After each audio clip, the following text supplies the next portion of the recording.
Hi there, it's Gemma from gemmastone.org, and this video question is all about, let me check, it's all about fear. So I'll read the question to you. Hi Gemma, I have a question I'm hoping you can answer in one of your videos. I know you do a lot of work with people who struggle with fear. Yes, I do. My problem is this. I struggle with fear on a daily basis. At work, I'm afraid I might fail. In my relationships, I'm afraid of rejection. And I've always been afraid that I'm not good enough in some way. I realize that this is a deeper issue, and I'm working on getting professional help to fix it, but I'm hoping you might have a strategy for an in-the-moment quick fix. I do. I love what you're doing. Keep up the good work. Thanks. It's a good question. Yeah, fear is pretty pervasive. And what I think is that many of the issues we struggle with, ultimately, if you boil it down, comes down to an issue of fear.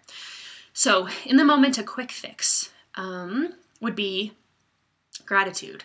And I know that sounds a little bit redundant because of the amount of attention that's been on gratitude lately with books and The Secret and things like that. But I'll tell you a little bit about why. So what happens is that the part of your brain that processes fear is a completely different part of the brain that processes gratitude. And they both can't be operating at the same time. So when you're feeling fear, the centers that process gratitude are shut down. And then when you're feeling gratitude, the centers that process fear are shut down. So first of all, fear serves a really good purpose. And so it's designed to protect us.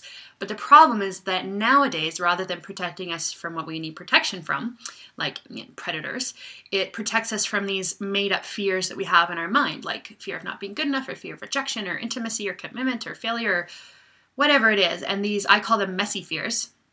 These messy fears can really interfere with enjoying life. And so one of the things that I would suggest as a in-the-moment quick fix strategy is to practice gratitude. And so what happens is that as you grow the part of your mind that processes gratitude, it just becomes almost like a muscle, right? That it just becomes stronger and easier to turn to when you're experiencing the fear. So what I would say is try to integrate gratitude into your life. You could either journal it at night, or one of the things that I like to do is every time I see a red stoplight, I think about the things that I'm grateful for until the light turns green. And so I sort of just train my mind to integrate it into my daily life. And then what happens is that because your mind knows that you're looking for things you're grateful for, it tries to pay attention to those things, because so often we can just sort of skim right over them.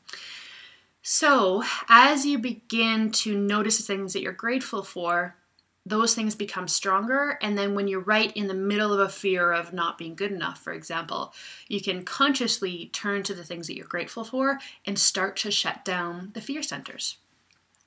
So that would be my answer for in-the-moment quick fix strategy. I think it's a great idea to go get some professional help, because sometimes those deeply rooted fears can be really hard to work with and on your own. But that's a in-the-moment quick fix strategy. I hope it helps you. And everyone else, thanks for tuning in, and I'll catch you next time. If you want your question answered, just send me an email, and I'll do my best to come up with a strategy for you. Hope you have a beautiful day, and I'll catch you next time. Bye for now.